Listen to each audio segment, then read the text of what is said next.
So as soon as Matt joins us, we can start the behind the scenes of Alice Kanaka. Am I supposed to have a chat box somewhere? On the bottom of your Zoom call, right next to that little green thing arrow that says share, on the left of that is a chat box. Okay, got it. Hi, Matt. Hi, good morning, Fozzie. How you doing? Good. I'd like you to meet my friend Alice. Alice and I have known each other for about 20 years. Oh, And this is my producer, Matt. He's awesome. Hi, Matt. Hi, Alice. Good morning. How you doing today? Pretty good. Good, good. All right. So is it just you and Alice today? Yes. All right, perfect. We'll You go ahead and expecting more? Yep, let's go ahead and do the sound check. All right. Fozzie, go ahead and come back from 5. 5, 4, 3, 2, 1. I know it's sounded been a good. crazy week. Alice, go ahead and do the same. Just count back from 5 for me. 5, 4, 3, 2, 1. All right, got you both coming through loud and clear. So we are good on the sound. Thank you. I will send the hello over here on the chat. All right. I got it. Got it. All right, perfect. So Alice, check your chat and make sure you got it. I got it. Okay. All right, cool. Well, we still have about 4 minutes here till showtime, so we got a little bit of time. I'll let you know when we're getting close. Okay, thank you.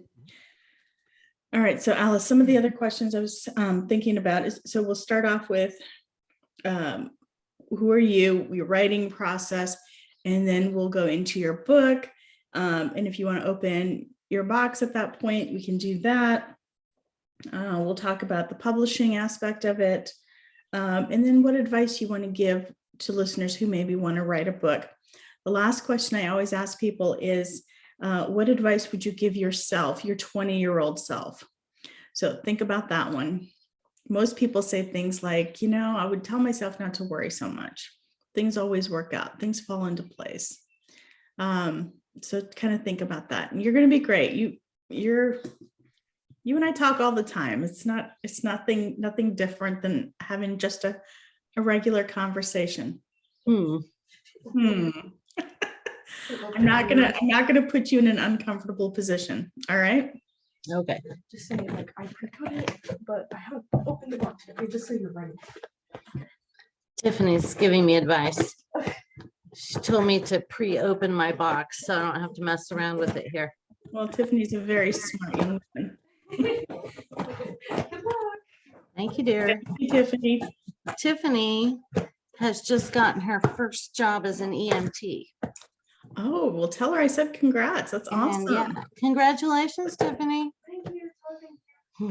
Yeah. That's And amazing. yeah, she's pretty excited. She's on her first week after orientation. So. Wow.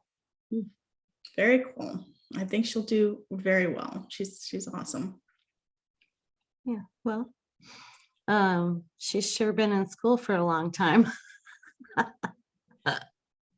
Yeah. Well, it happens when you're trying to get educated.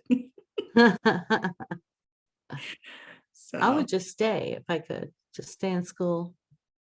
I know forever. you love it.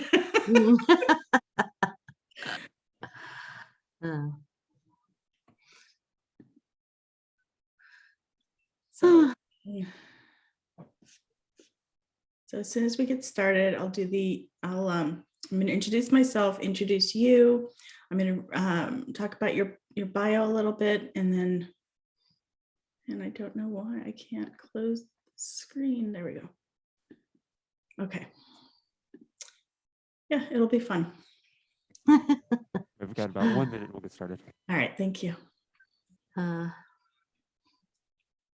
Yeah, my brother can talk about anything at the drop of a hat, and I prefer to write about it. Are you saying I should have interviewed your brother? Probably.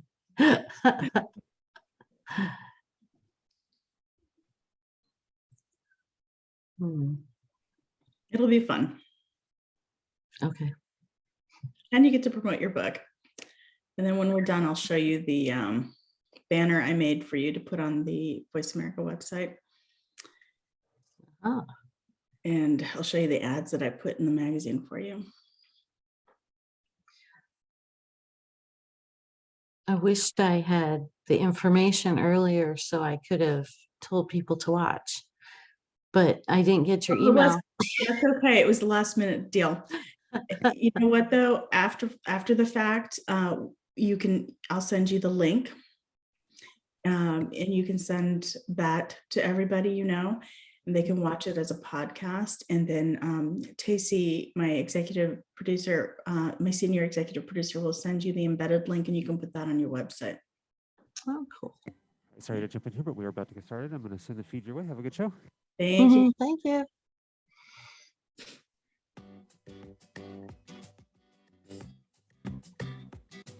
Welcome to Focus on Success with Fawzia Costi.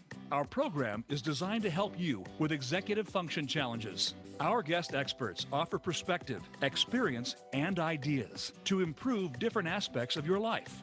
Now, here is your host, Fawzia Costi. Hi, welcome to the show. I'm Fawzia Costi, and today I'm interviewing a good friend of mine, Alice Kanaka, who is an author. Alice has been reading everything she could get her hands on since she could hold a book, and she's been writing stories about the world around her. Her youth was a series of moves across the United States, accompanied by her sibling, sidekick, and her books. After studying abroad in England and Spain, and a short stint working at Club Med, Alice packed her bags once more and went to teach in Japan. Her story continues along the same vein, adding languages, kids, and cats into the mix. Open one of her mysteries to see the world through her eyes. I promise you won't be disappointed. So welcome, Alice Kanaka. Thank you, Fawzia. Yeah, so you recently wrote a new book called The Cardinal and the Crow, and we are going to get into that book in a little bit. But before we do, I want to talk a little bit about who you are, because you're a pretty interesting person. At least I think so. So tell me a little bit about who you are and what brought you to the point where you became a writer. How did you decide to be a writer? Well, I've been writing for a long time, but it never really occurred to me to do anything with my writing. And at almost retirement age, I found myself without a job and decided I wanted to make a go of it. So I feel like it's a second chance for me to actually do something that I really love and make a living at it, hopefully.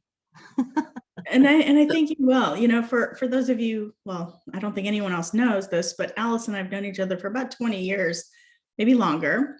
And our families have hung out together and played together. Our kids have known each other for their entire lives. So I've read a lot of Alice's work, actually, and I think you're pretty talented. So I'm really glad you've made this transition. I think you have a lot to offer the writing community. So I think you're going to make a fantastic addition to all the other authors that are out there. What inspires you the most about writing? What do you think is the thing that inspires you the most? Or maybe it's individual things. I don't know. What do you think inspires you to write?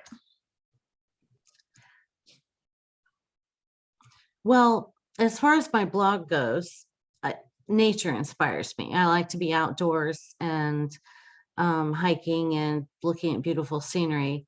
But for my stories, it's more internal, actually. I have a lot of stories in my head that want to come out. And once I start writing, my characters seem to kind of take on a life of their own. And my plan before I start writing isn't always what ends up happening in the book. Well, I think that's pretty common. Most writers just kind of start off with an inspiration and then it takes a life of its own. It's not necessarily what you planned on. It just kind of takes its own course. Would you agree with that?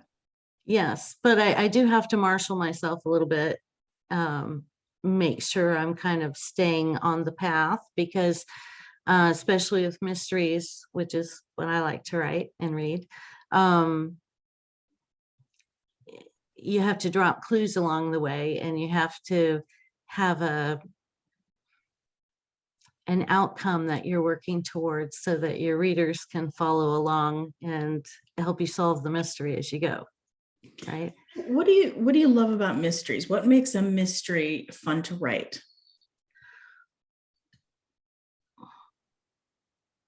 It's kind of like a puzzle, isn't it? I mean, you've got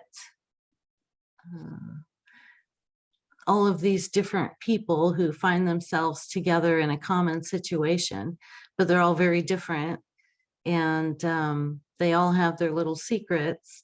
So I don't really know how to explain it other than it's like a puzzle. So whether you're reading it and solving the puzzle or writing it and make a puzzle for someone else. Okay, I get that. That seems kind of fun. And then Yeah. the mystery is the solving the puzzle, or reading along the way as someone else solves the puzzle for you, right? Right. Okay, that's fun. And I didn't realize when I started that there are, I mean, I guess I realized reading them, but it didn't occur to me that there are very specific rules within the genre. And for example, it's not fair if your detective knows something that the reader doesn't know, right?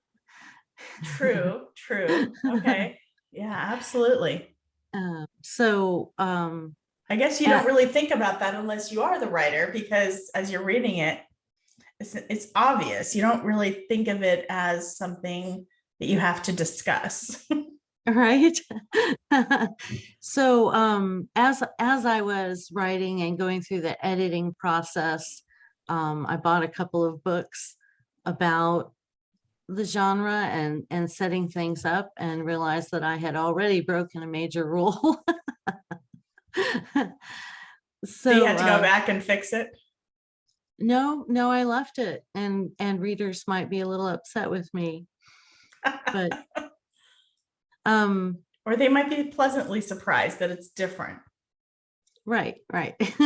So rules are made to be broken sometimes. But no, it has to do with the murder victims, right? So in a mystery, you don't want the murder victim, you don't want people to get too attached to someone who's going to die, right? So Or maybe you do, because then it makes it more dramatic, or I don't know. I'm just talking here. I don't really know. I've never written a murder mystery, so. Yeah, so it's been a learning process. So what did you do specifically to prepare for this book? I know you've written lots of different types of things, but what did you do specifically to prepare for this book? What made this book different than your other writings? Well, this book, I signed up for, I don't know if you've heard of NaNoWriMo. It's the National Novel Writing Month. Never heard It's of a it. nonprofit organization, and Okay. they have this challenge every November for people to write 50,000 words in 1 month. Wow, it's a lot of And words. I decided I was going to do that. And they have a lot of information on their website about creating a plot, creating characters, preparation for your writing. So I read some of that stuff and prepared basically what I was going to write about and who my characters were going to be. And then November 1st, I started writing. And I actually hit 50,000 words on about November 22nd. Wow. The book itself is more than 50,000 words. So I kept writing, right? But I met the goal. And now 7 months later, it's finally published. So what are some of the things that you did in between day one and the publication date? What were the steps that you took to get your book to the point where it was ready to be published? Tell us your process. Well, first I wrote it, and then I proofread it, and then I gave it to my mom to proofread. And then I found a couple more online friends who agreed to read it for me. And I had a cover artist to make the cover for me. His name's Neutron Bohr, and he takes commissions in case anyone's interested. And then I decided that I was going to send the book to a professional editor. And I'm really glad I did, because she pointed out things that hadn't even occurred to me, like head hopping. She said, you shouldn't have more than 3 to 5 points of view within the book, and you shouldn't change points of view within a scene. She said it's very hard to pull off the omniscient view. So, and she thought I had too much dialogue and not enough description, and many things. So I had some pretty major revisions, getting rid of extraneous characters, that kind of thing. So you've given us this really nice description of once you actually did the writing. What did you do before you started the writing process? Was there anything that you did to prepare yourself for the actual writing? Did you make outlines? Did you write out character descriptions? Did you write out scene descriptions? Anything like that? Oh yeah, well, that's what I was talking about getting ready for that NaNoWriMo thing. Is yes, they had kind of a checklist of things that you should work out. And what were some of the things on that checklist? Well, the plot and Okay. Well, these things might seem obvious to you, but I think if somebody's looking to write a book, what would they need to know? Oh, I see. Probably more than I did when I started. But depending on the genre you're writing in, the plot can look different, right? Okay. But and I didn't really know what I was doing when I started. So, but within your plot, if you're writing a mystery, you want to have well, there are a couple of ways you can do it, but you want to plan out what happens where, and so you have like a timeline essentially. yeah, to know when a murder occurs, or when characters come in, when characters leave, when characters, kind of like you're writing a play, only not a play. Exactly.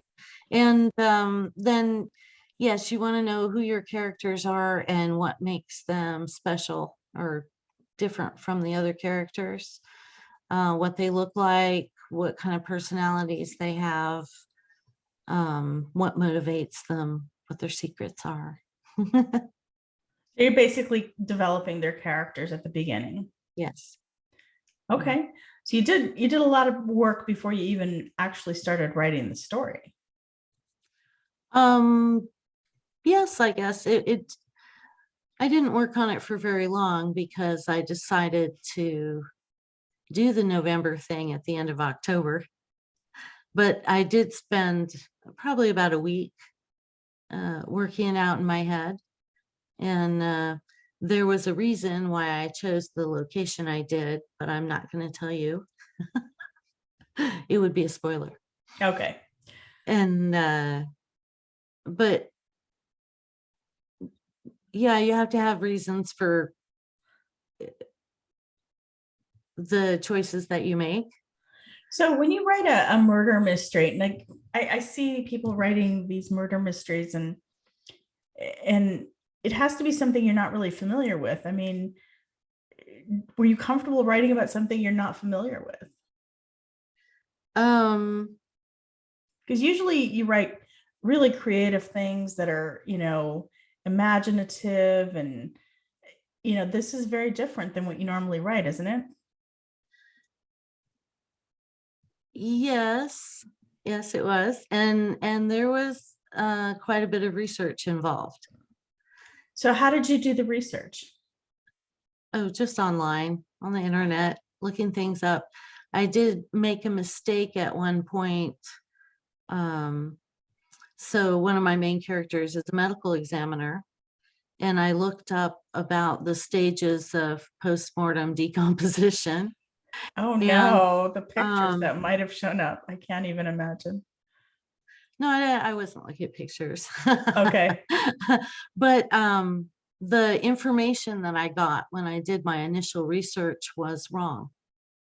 Oh, And my editor pointed that out, and I'm like, nuh-uh, and I went back and looked some more. And you have to be careful where you find your information, and make sure that you maybe look at 2 or 3 different articles to make sure that one of them's not wrong. yeah. So if you're looking at several and they're consistent, then you can feel more confident that that's going to work. Yes. Okay, wonderful. So did you throw around a lot of different ideas before you started your book, or did you know from the very beginning this was your idea and you were going to go with it? Did you have, once you started working on your plot, did you change things, or were you pretty confident once you started? I actually changed things quite a bit. And the only thing that I knew for sure was I knew who was getting murdered in the beginning and why and how. Okay. The additional things that happen in the book changed, and the murderer changed. The person who I thought was going to be the murderer ended up not. So Yeah. So this process that you use to write your book, The Cardinal and the Crow, this particular process, is this a process that you've used in the past for other writing projects? Or is this a new, completely new process that you used? And, tell me a little bit about that. this is a completely new process, and I didn't do any planning when I wrote before. I was what they call a pantser. I just started writing and went where it took me. Well, it seems a lot more fun, actually, just to write. I mean, that's kind of how I write. When I write, when I write for fun, I just write. And when I'm writing something more academic, then it takes a lot of planning, but a little bit more planning. Yeah, creative writing is a lot more fun than academic writing. I will agree with that. But if you kind of have an idea of where you're going when you start, it's kind of like going on a road trip and knowing the general direction you're going in. Okay. Right?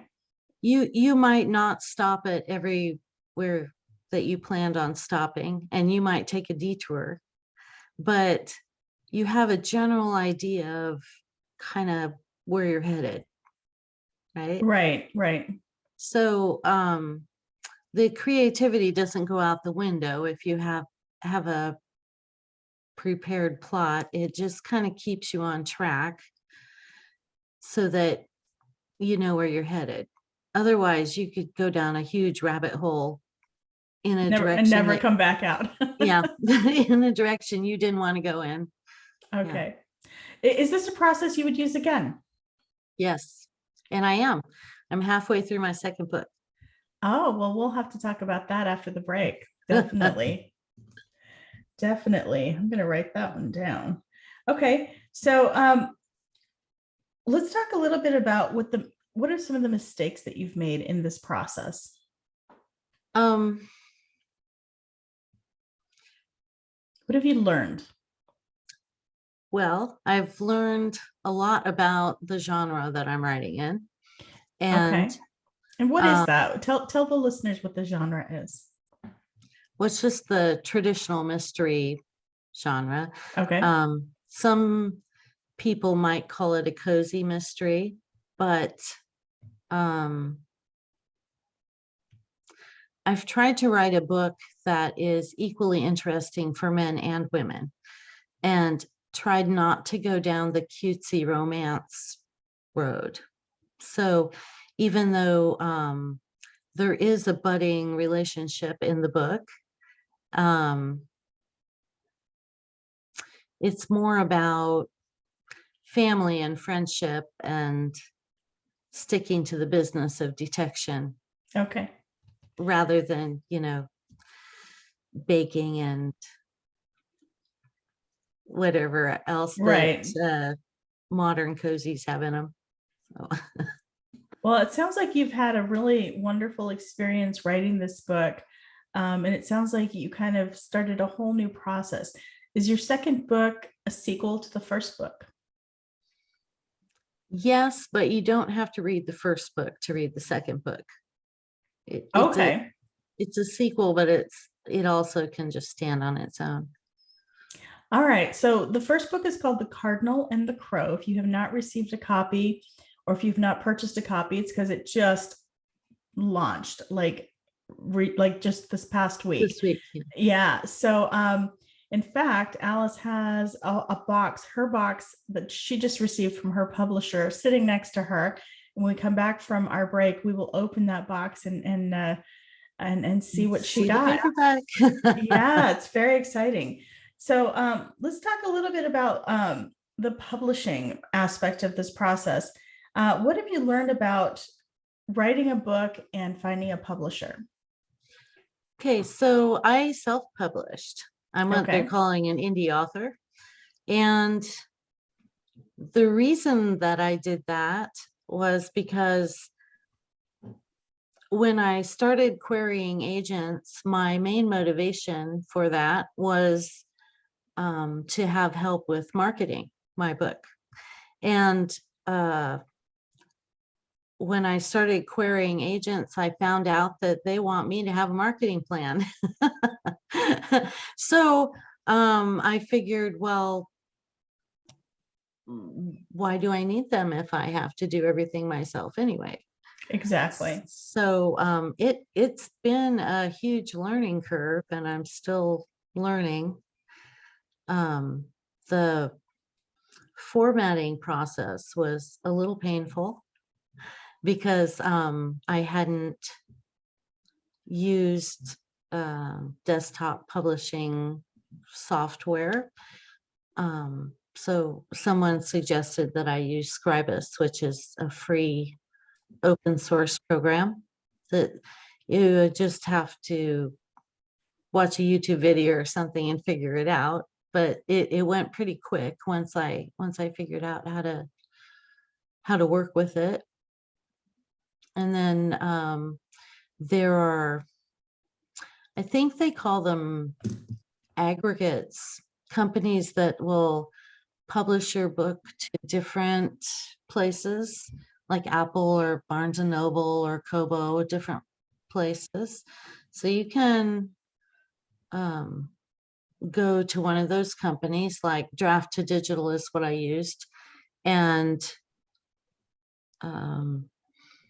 upload your manuscript in a Word document, and they'll format it into a ebook document, an ebook file, so that you don't have to do that by yourself. You do have to do the print one by yourself, but you don't have to do the ebook formatting by yourself. So once you started the book, and from the time you had this wonderful idea in your head to the time you actually published, how long did it take you? It's been about 7 months. But I think that the second one will go much quicker because there was a lot of lag time when I was trying to find someone to read it for me or trying to figure out how to use software or various things. Yeah. So now that you have the software information under your belt and you know how to use it, and you have an editor in place and you have readers in place, how much time do you think it'll take you to write the second one? I've asked my editor to pencil me in July. So I'm hoping maybe August or September.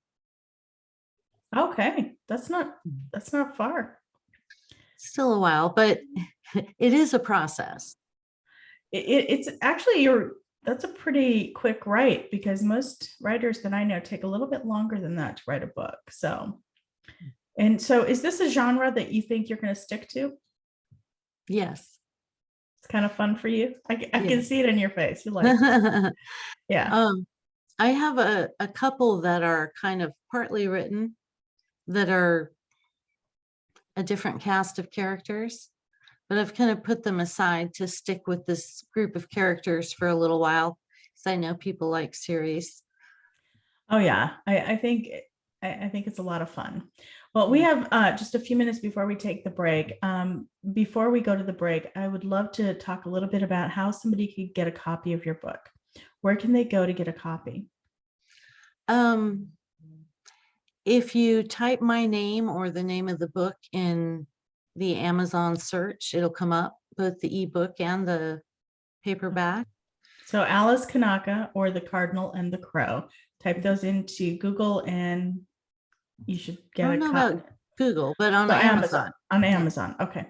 And if they go to my website, which is still in progress, but it's alicekanaka.com, there's also a link to, it's a universal book link to other bookstores that are carrying the ebook. I haven't finished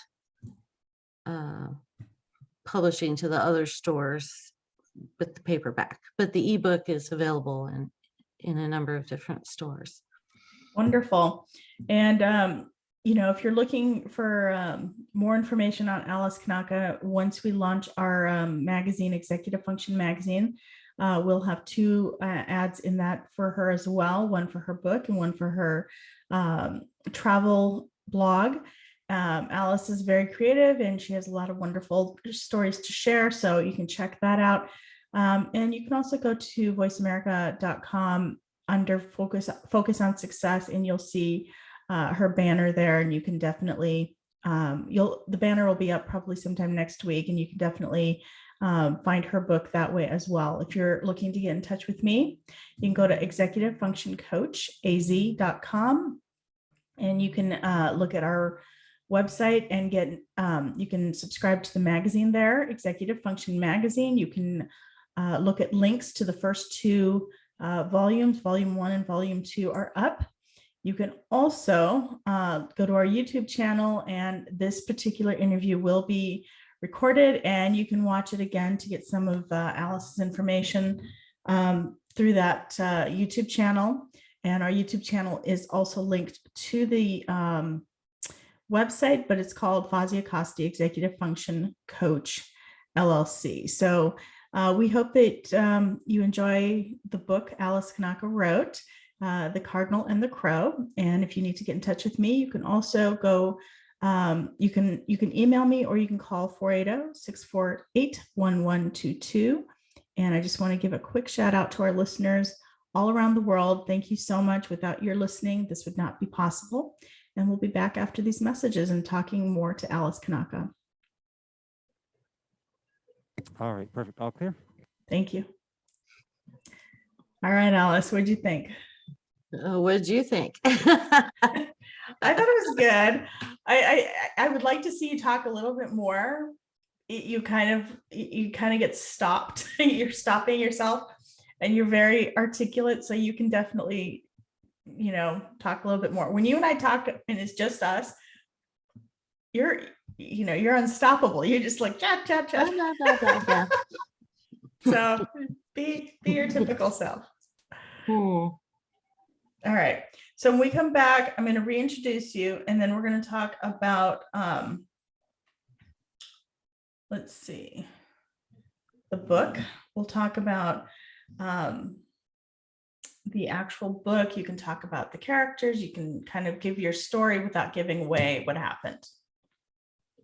That's so tricky.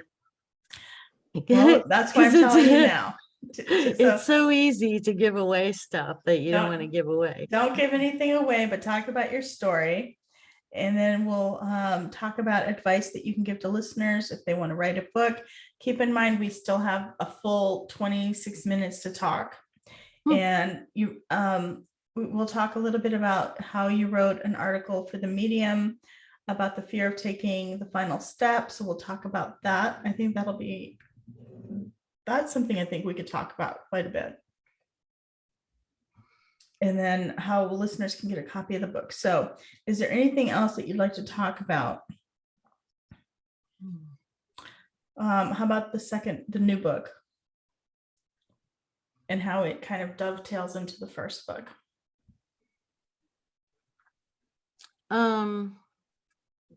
What's the name of the new book? The Cardinal, the Fat Boy, and the Flamingo.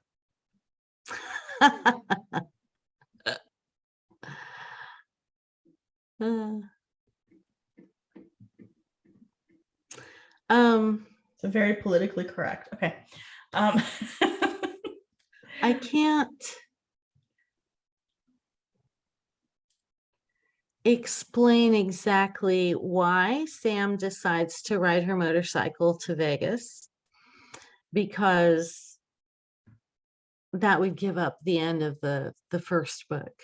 Okay. So just talk about the characters, the development of the characters, talk a little about who they are. Let's talk a little bit about the story, but don't give away anything.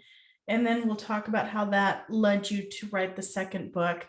And we'll talk a little bit about that, and we'll just do a little bit of a teaser and go from there. Okay. Sorry to jump in, but we were about to come back. Thank you.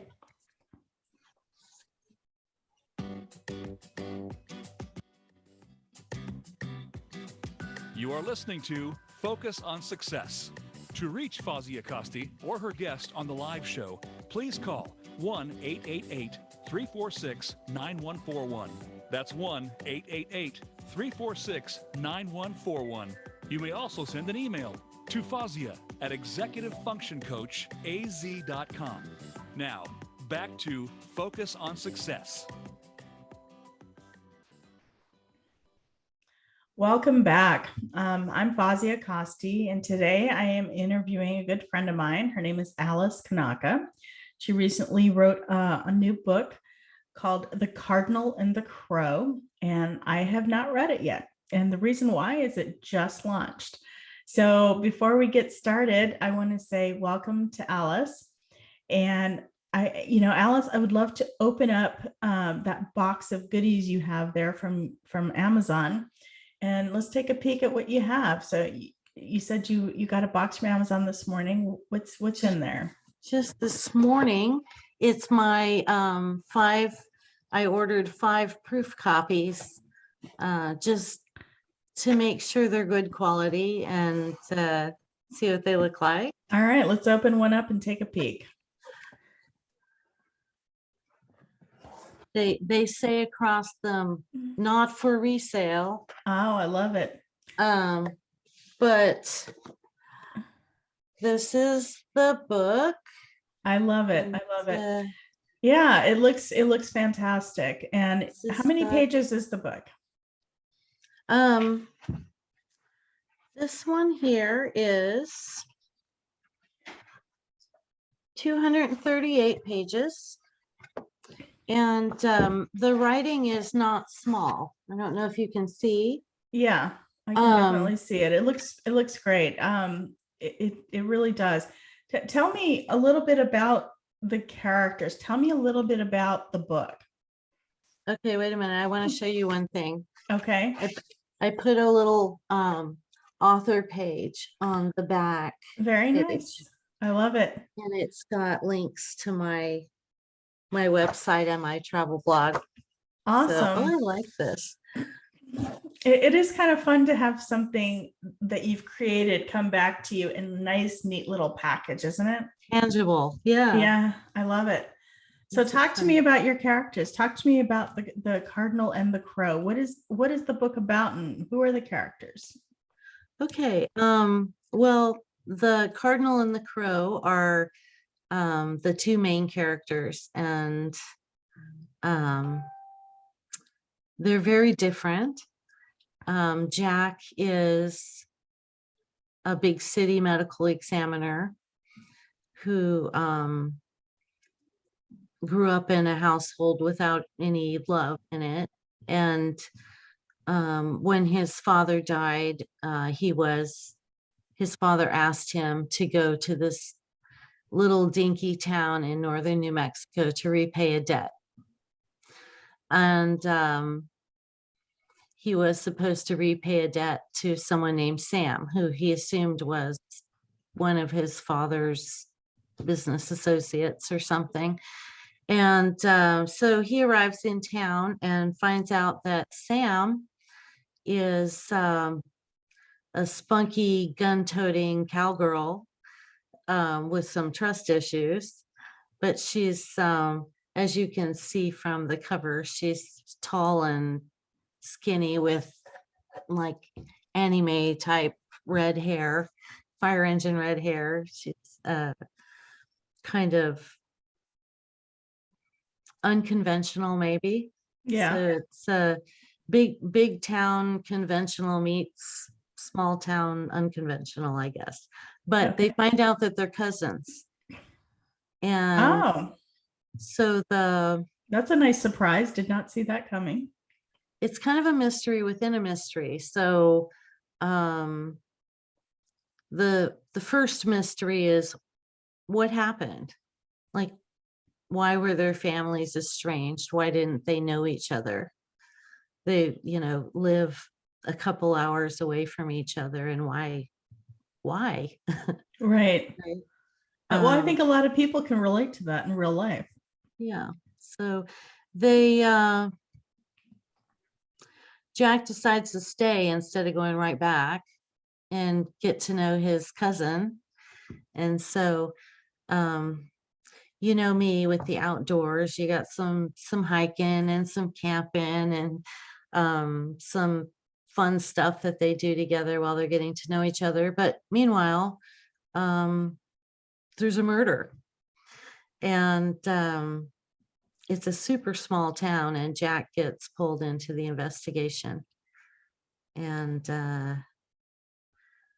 not only that, but when Sam's best friend gets accused, she decides she needs to help too. So the two of them are working together on not only their family mystery, but on this mystery involving the little town that Sam lives in. So, how does this story and its characters tie into the second book? And tell us the name of the second book again. Or actually, you've told me, but you haven't told our listeners. Go ahead and tell us the second book. The second book is called The Cardinal, the Fat Boy, and the Flamingo. Okay. So do the characters from the first book end up in the second book? Only Sam. Okay. Only the girl. Okay. And then tell us a little bit about the plot for the second book. Sam rides a Harley Fat Boy out to Vegas to meet up with this group of middle-aged bikers. And when she gets there, there's a murder. Surprise. So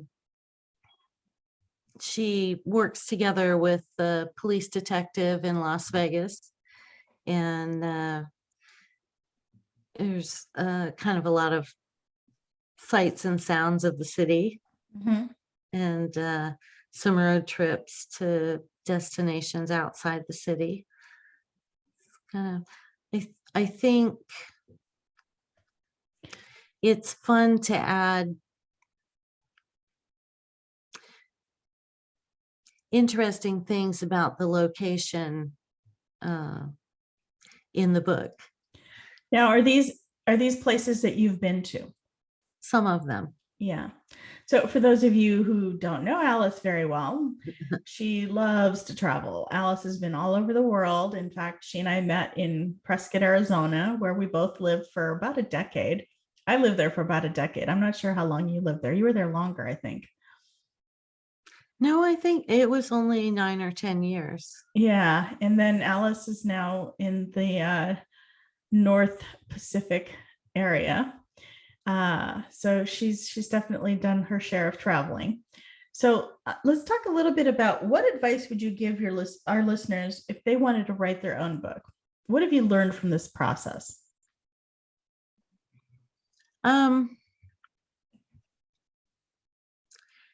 It would kind of depend on whether or not you were wanting to write full-time or part-time.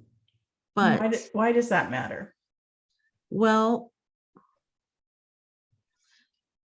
since I decided to write full-time, I've spent most of my energy all day, every day, 7 days a week, writing or editing or whatever it is I'm working on. So there is advice like, don't let it consume you. Make sure to take breaks. You don't get cramps in your hands. Don't let your hands get deformed from all the typing. Yeah, but I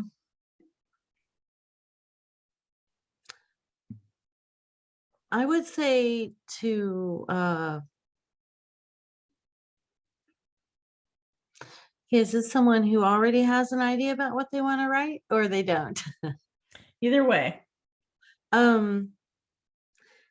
If you don't have an idea about what to write, you could just look at the world around you and start asking, what if, like, what if that bus driver decided to get off the bus and just leave? Or what if that lady in the supermarket decided to take the other lady's dog and run? What would happen if this or that happened? So just to start generating ideas in your head. Well, it's funny. One of the I used to homeschool this little boy years ago, and we used to go to the musical instrument museum in Scottsdale, Arizona, about once a week. That was our regular Friday afternoon thing. And he would get tired. He was very young. He was like 7 years old, and he'd get tired of walking around after we saw the musical instruments. And so there was this little room in the second story by the Asia room, right by the Arabic instruments, that nobody ever went to. And we would go sit in there, and that room overlooked the road. It overlooks, I think it was Scottsdale Road. And we would sit there and we would make up stories of people that stopped at the lights. And we would make up, like, what is that? Oh my gosh, there's a bus going by. What are all the people on that bus doing? Where are they going? What are their plans? There's a man that's, driving a truck. What is he doing out at 1 o'clock in the afternoon? Why is he not working? And we would make up stories like, that man is leaving his work to go pick up his sick child from school, or the school bus is going to take a bunch of children on a field trip to Flagstaff. Or we would just make up all kinds of cute little stories, but it really sparked his imagination. So when we did writing projects, it helped him come up with stories a lot easier. So if you're looking to write, I think that's kind of a fun way to do things. As you're driving around, make up stories about what other people are doing. Yeah, you don't really know.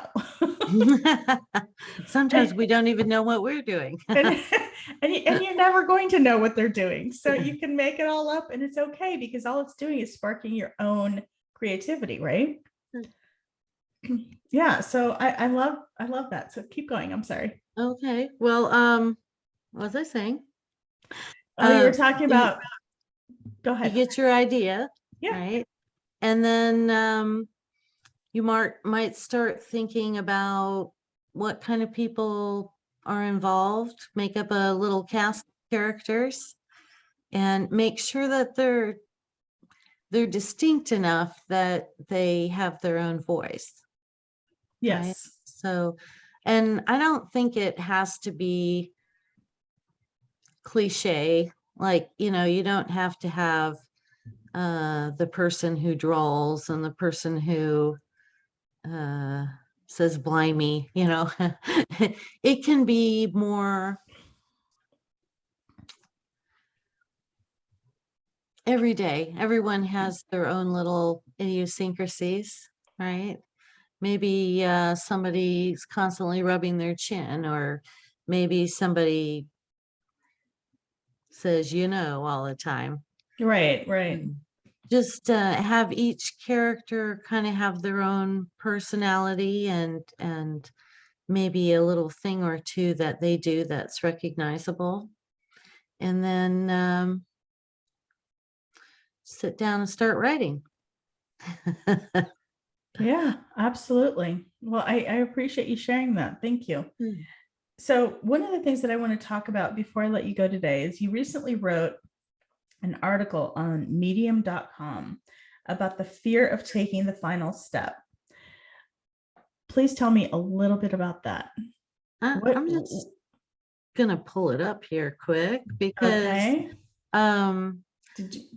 part of that article I was referencing an article that I read when I was researching, and so I want to make sure that I know the name of the person that I was referencing, if it'll come up. But I found as I got closer and closer to being finished with the book, I was working on the formatting, and I found that I had really started dragging my feet. And I didn't know why, right? I'm like, I should be really excited that I'm almost done and I should be racing towards the finish line. Why am I suddenly dragging my feet? Not wanting to work on it or finding excuses to do something else. And so I looked it up. I went online and started doing a little bit of research. Mhm. And most of the stuff I found was about the fear of success or the fear of failure. And I knew it wasn't that. I've kind of, come to terms with that. It's going to be what it's going to be, right? But I kept searching around and I found this guy. Let's see what his name is. I'm looking at the wrong thing. Well, I found this guy that was talking about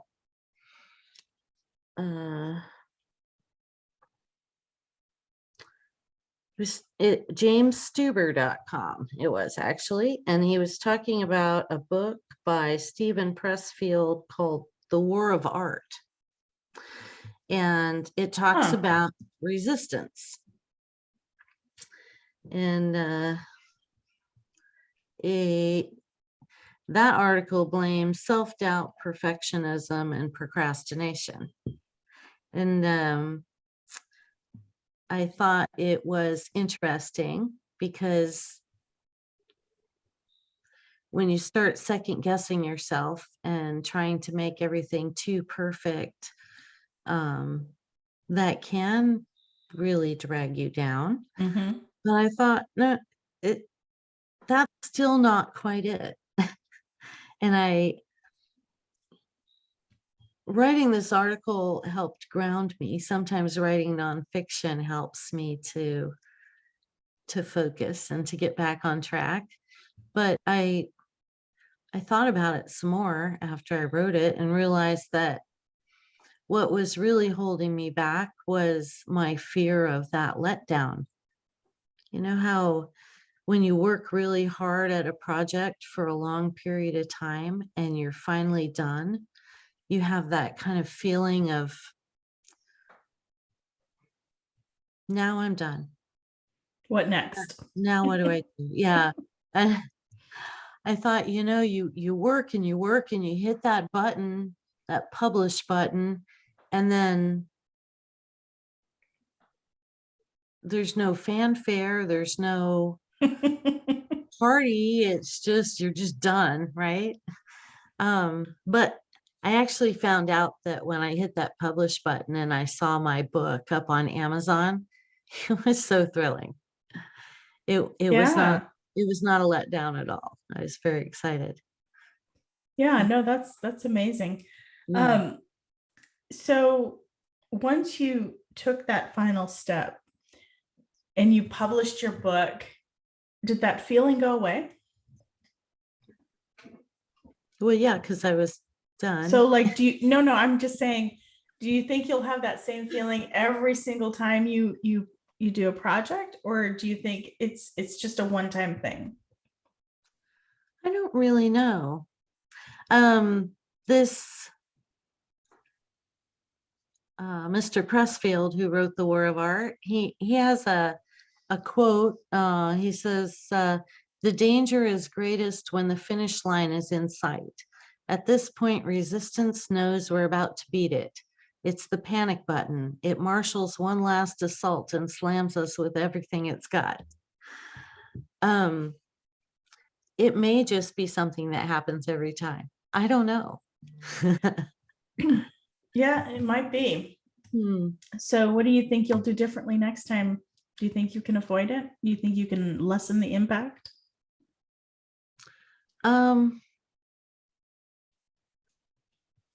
When I was doing my formatting, I had a document from my editor with the final read through after I had done my revisions.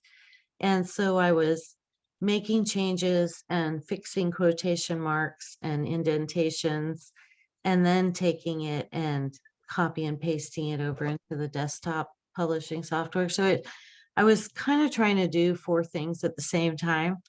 And Yeah. it was really tiring. It took a long time and I didn't enjoy doing it. So I think next time I will try to have everything ready to go before I do the formatting. So I'm not. Right. So you will make a few changes before your next book is published. And that's good. So those are some great lessons that you've learned. We have about 4 minutes before we end the show. I want to ask you one last question. What advice would you give your 20-year-old self? That's really difficult because my 20-year-old self didn't know much and was only interested in traveling. So I think I might tell her that she'll be interested in computers and that she should write more. Yeah. Because there were things that I didn't know then that I know now and wish I had known. Like, I love computers, working on computers, fixing computers, learning new software. And, of course, back then when we were young. I don't know what you're talking about. You're so yeah. much older than me. I am a little older than you. Not really. But no, back then, though, we didn't really use computers like we do now. I mean, when I was traveling in Europe, I didn't have a cell phone or a laptop, Right. If I wanted to write something down, I had to use a piece of paper and a pencil. Yeah. Well, that's great advice. So we have a few minutes left. Let's talk again about how somebody can get a copy of your book. You can either go to Amazon and just type in my name or the book's name, or and that's you can go to Alice my Kanaka or The Cardinal and the Crow. Yeah. And or you can go to my website, which is alicekanaka.com. And I'll show show you the pretty book again. Yeah, Except it's got that stupid gray strip through the middle of it. I want a copy of that. I want an autographed copy of that. You've got it. All right, thank you. So yeah, so once again, if you're looking to get a hold of Alice Kanaka or a copy of her book, go to Amazon.com, look up Alice Kanaka, Kanaka, or you can look up the book, which is The Cardinal and the Crow. If you're looking get in touch with me, you can go to executivefunctioncoachaz.com. And you can look at our podcast there. You can look at our YouTube channel, which this recording will be on. And you can also subscribe to our upcoming Executive Function magazine. And we have put up 2 links on that website as well. So if you'd like to take a look at our previous magazine editions and you haven't subscribed yet, you can feel free to do that. Just copy the link and put it into your browser and you can take a peek at that. If you're interested in a free consultation with me, you can call 480-648-1122, or you can email me through the website as well. And last but not least, I just want to give a quick shout out to all the listeners. I appreciate you all being here today, listening to our wonderful guest, Alice Kanaka, a good friend of mine. And we'll see you next time. Have a wonderful day. Alice, did you have something else to say? Well, I did have one more thing. I heard you mention an international audience, Yes. and my book can also be found on the various, like Amazon.jp or Amazon.ca. All right. Yeah. Thank you. All right. We'll see you next time. All right, excellent. Showed all clear. Thank you, Matt. You're welcome. All right, you both have a great rest of your day. You too. Thank Take you. care. Bye-bye. Bye, Matt. Feel better? All right. I'm going to stop the recording.